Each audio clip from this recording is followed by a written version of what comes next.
মিয়ানমারের রাখাইন রাজ্যে রক্তক্ষয়ী সংঘাত ও যুদ্ধে বিদ্রোহী গোষ্ঠী আরাকান আর্মি মংডু শহরে নিয়ন্ত্রণ নিয়েছেন।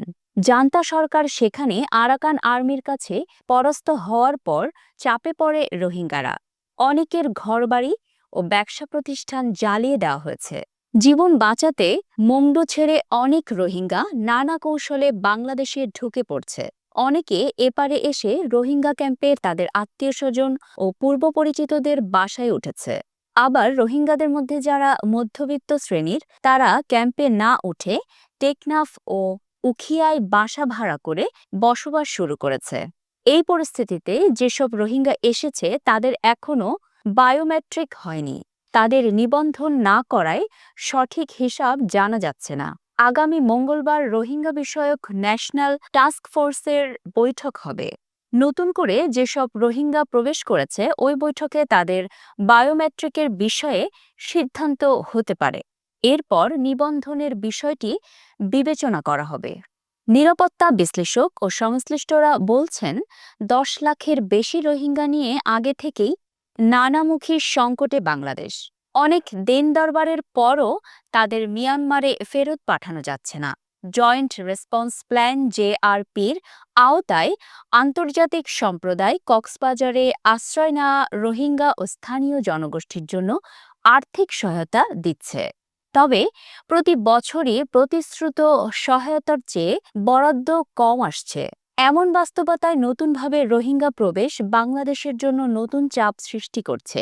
অন্তর্বর্তী সরকারের প্রধান উপদেষ্টা ডক্টর মোহাম্মদ ইউনুস বলেছেন, মিয়ানমারের রাখাইনে সহিংসতা শুরুর পর সাম্প্রতিক মাসগুলোয় নতুন করে ৮০,০০০-এর বেশি রোহিঙ্গা বাংলাদেশে ঢুকেছে। মিশরের রাজধানী কায়রোয় প্রধান উপদেষ্টার সঙ্গে মালয়েশিয়ার উচ্চশিক্ষা বিষয়ক মন্ত্রী ডক্টর জাম্বরি আব্দুল কাদিরের সঙ্গে সাক্ষাতে তিনি এই তথ্য জানান।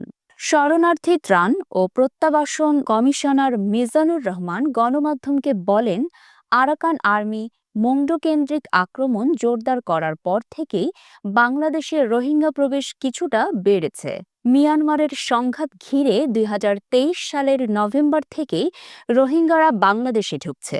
এই সংখ্যা ৮০,০০০ কিনা আমরা এখনও নিশ্চিত নই। হেডকাউন্ট করে ৫০,০০০-এর বেশি বলে তথ্য পাওয়া গেছে। তিনি আরও বলেন, এনটিএফ-এর বৈঠকে তাদের বায়োমেট্রিকের বিষয়ে সিদ্ধান্ত হতে পারে। এ ব্যাপারে নিরাপত্তা বিশ্লেষক মেজর অবসরপ্রাপ্ত এমদাদুল ইসলাম বলেন, বর্তমান পরিস্থিতিতে রোহিঙ্গা প্রত্যাবাসন জটিল হয়ে পড়েছে। আরাকান আর্মি রোহিঙ্গাদের ফেরত নিয়ে সহায়তা করবে এমন কোনো সম্ভাবনা নেই, কারণ জান্তা সরকারের হয়ে আরাকান আর্মির বিরুদ্ধে যুদ্ধ করেছে রোহিঙ্গারা। স্থানীয় সূত্র জানায়, নাফ নদে কড়াকড়ি পাহারা থাকায় পাহাড়ি পথে ঢুকছে রোহিঙ্গারা।